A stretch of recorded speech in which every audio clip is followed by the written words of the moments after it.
for today's video mga sis, ay hinatid ko nga ulit si Amira pagkatapos ay bumili lang kami ng shampoo niya sa Watsons and pinatulog ko muna siya sis bago kami mag-jogging. For the day 1 na naman ulit, charis. Nag-voice over nga lang muna ako dyan bago kami magkape ng asawa ko and after namin magkape sis, ay nag-live selling nga ako ulit ng mga diniclutter kong damit. So after namin mag-live selling sis, ay nagutom ang mga person kaya lumabas kami para magpares. So here's to another day in the life of 27-year-old public school teacher, small multi-shop owner, wife, and a mom, and back with another mini vlog. Mga 30 minutes na naman nga ulit late si Amira dyan, sis. So, imbis na mag-aral, sis, alam niyo ang inuna niya, for the recess muna, sis. Kung hindi nga ako nagkakamali, sis, ay third day nga lang ni Amira dito, kaya ayaw niya pa rin akong umalis dyan sa tabi niya, charis. Pero for the enjoy naman talaga ang person. In-enroll ko nga muna si Amira dito, sis, kasi nga magde-daycare na siya para masanay na rin siya na pumapasok sa school.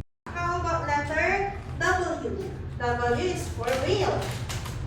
For the competitive nga ang person and after niya mag-school sis ay binilihan lang namin siya ng shampoo sa Watsons. Sa after lunch nga mga sis ay pinapatulog ko nga si Amira kasi nga medyo sinisipon-sipon si auntie ninyo. And after nap time nga mga sis, ayan for the day 1 na naman nga ulit mag-jogging na naman ang mga person. Hindi na nga ata nasundan tong jogging namin mga sis. June 15 pa nga ito at June 25 na ngayon na nag-voice over ako. O diba puro day 1 mga sis, charis. Sa part na ito mga sis ay tinuturuan ako ni Amira kung paano daw mag-stretching. And sabi nga ni Papa, ay video nga daw niya si Amira para may pang-reels. Ano Papa? Natumba mo ako? O, diba naalala pa nga ni Amira sis na natumba nga daw siya dyan? Oo mga sis, hindi nakalimutan ng auntie ninyo. Nahulog nga daw siya, sinadapa nga daw siya habang nagtitake sila ng video. O, diba for the kaartihan ng ama, charis. Kaya kung mapapansin nyo nga dun sa isa niyang video sis, ay hindi siya nakasmile kasi nga daw masakit. Pero for the go pa rin sa video si auntie ninyo, charis. And after nga nun mga sis, nagpahinga nga lang ako ng konti at for the voiceover na naman nga tayo sa mga vlogs natin. Actually, marami na naman nga tayo ng ipon na videos and inaaraw-araw ko na nga mag-upload ng daily vlogs para hindi tayo matabunan. Kapag kaya back to reality na nga ang inyong Disney princess, makakapag-vlog pa rin kaya ako. Itong asawa ko nga sa tabi sis, ang sinasabi niya kung magiging Disney princess daw ako, si Mickey Mouse daw ako. Pero teka lang,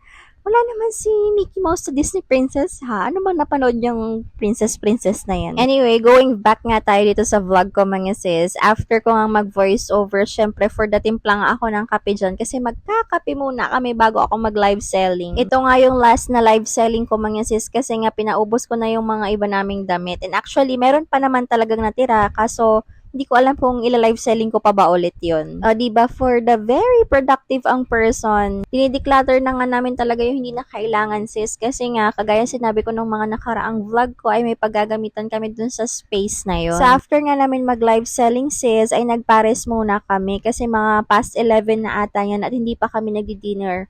At for the gising na gising pa nga si Amira dyan, mga sis. Hindi na nga ako nakapag-take ng video dun, sis, kasi for the gutom na nga kami. So, that ends our vlog. See you again next time. Don't forget to like, follow, share, comment, and subscribe na kayo ganun din sa aming YouTube channel. Thank you guys for watching. Bye!